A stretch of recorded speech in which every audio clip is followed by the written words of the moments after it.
Well, China has announced big reforms aimed at rejuvenating its society and restructuring the economy.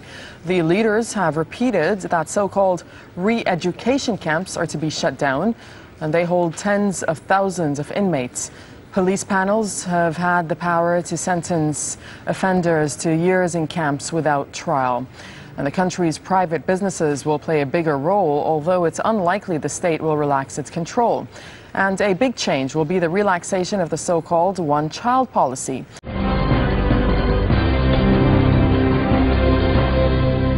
Party leaders decided to allow 2 children if one parent is an only child. They say that will give China a better balanced demographic makeup over the long term. Party representatives say the one-child policy has its merits.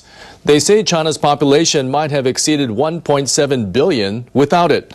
Still, that policy has given the country a rapidly aging society. The number of Chinese of working age fell last year for the first time.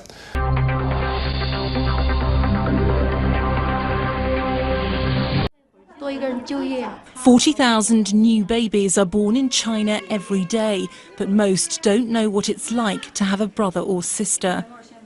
For a generation, the Communist Party has presided over state family planning with its one-child policy. But for tens of millions of Chinese couples, things are about to change. During the days of Chairman Mao, Chinese people were allowed to have as many children as they wanted. He regarded a strong workforce as a necessity for China to become a great power.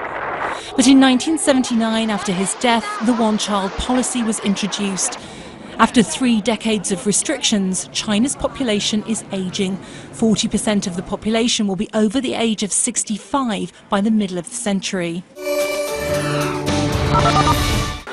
Since the policy now allows it, I will definitely have a second child. It's too lonely for a single child. When I get married, I would prefer having 2 children, as I'm the only child in my family. My childhood was a bit boring. The Communist Party introduced the policy in the late 70s to curb population growth, applauded by some, but heavily criticized by many for its often horrible consequences. Forced abortions, involuntary sterilizations, and a huge gender imbalance. For years, the party resisted calls to relax the law. But sex-selective abortions, combined with an ingrained social preference for sons, have led to a heavy imbalance in the number of newborn boys and girls, with 118 males for 100 females. Worries about a declining working-age population have also caused authorities to relax the law, with Chinese workers falling by nearly 3.5 million to 937 million people in 2012. The elderly population now makes up 14.3% of the population, a nearly 3-fold increase in the last 30 years.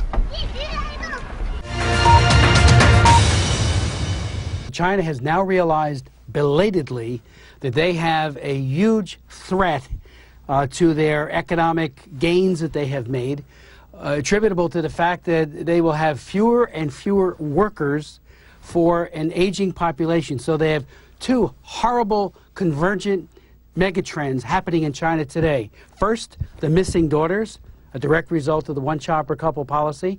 And secondly, the whole horrible issue of an aging population and a diminishing workforce. China, I believe, and its demographers understand that, but they certainly, their policymakers have been slow and almost non-responsive.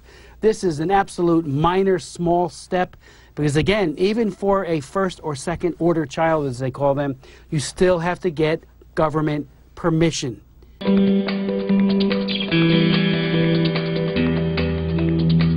In further reforms, so-called re-education through labour camps for petty offenders will be abolished. Police panels can sentence offenders to years in centres without a trial.